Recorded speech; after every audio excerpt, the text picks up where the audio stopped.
এটা হচ্ছে নেপালে আমাদের সেকেন্ড ডে। আমরা হোটেল চেক আউট করছি। নাগারকোট থেকে আমরা এখন যাব পোখারা। আর আমাদের যেতে সময় লাগবে 10 থেকে 11 ঘন্টা। তো আমরা হচ্ছে ফ্লাইটে না যেয়ে আমরা হচ্ছে জাস্ট গাড়িতে যাচ্ছি। তো এই জন্য এত বেশি সময় লাগবে। যাই হোক, যাওয়ার পথে আমরা হচ্ছে যতগুলো স্পট আছে মানে ঘুরে দেখার, সেই জায়গাগুলোতে আমরা যাব। সো এটা ছিল চান্দিগিরি হিল। এখানে হচ্ছে কেবল কার আছে। সো কেবল কারে আমি অনেকবার উঠেছি এর আগে, এই জন্য এখান থেকে আমি আর কেবল কারে উঠিনি।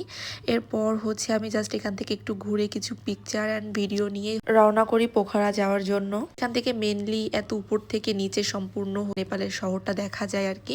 তো যাওয়ার পথে এই ব্রিজটা আমার কাছে খুব ভালো লেগেছে এবং এখানে খুব সুন্দর একটা হচ্ছে নদী আছে। আর এই নদীর পানি অনেক বেশি পরিষ্কার ছিল, একদম উপর থেকে নিচে সবকিছু দেখা যাচ্ছিল। আর বর্ষাকালে এখানে পানি অনেকটাই বেড়ে যাবে, তখন এই নদীটা দেখতে আরো বেশি সুন্দর লাগবে। তারপর এই উঁচু উঁচু এত সুন্দর পাহাড়গুলো দেখতে দেখতে আমরা আমাদের হোটেলে পৌঁছে গেলাম। আর পোখারাতে আমাদের যে হোটেলটা বুক করা হয়েছিল এটা খুবই সুন্দর এবং এই হোটেলের রুমটা থেকেও কিন্তু খুব সুন্দর একটা ভিউ দেখা যায়। আর যেটা ওয়েদার যদি ভালো থাকে তাহলে অনেক বেশি সুন্দর, মানে একদম ক্লিয়ারলি হিমালয় দেখা যাবে। সো আমাদের রুমটা বেশ বড় ছিল এবং রুমের সাথে যা যা থাকা দরকার তার সবকিছুই ছিল। আর এটা হচ্ছে 3 স্টার একটা হোটেল ছিল, বাট আমার কাছে মনে হচ্ছিল একটা 4 স্টার হোটেল এটা। সো এখানে এভরিথিং দেওয়া ছিল এবং খুবই সুন্দর সবকিছু।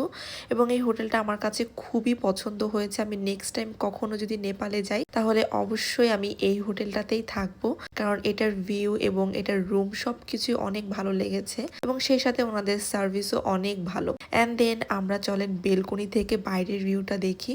সো এটা হচ্ছে বেলকনি থেকে জাস্ট বাইরের ভিউটা। আমি বলেছিলাম না এখান থেকে হিমালয় খুব সুন্দর দেখা যায়। সো এখন ওয়েদার খারাপ আর আমরা যেতে যেতে একদম সন্ধ্যা হয়ে গিয়েছিল, এই জন্য খুব বেশি ক্লিয়ারলি দেখা যাচ্ছিল না, বাট এখান থেকেও হিমালয় দেখা যায়। সো আমরা এখন বেলকনিতে বসে বাইরের এই সৌন্দর্যটাকে উপভোগ করব। সো আজকের ভিডিওটা এ পর্যন্ত। সবাই ভালো থাকবেন। আল্লাহ হাফেজ।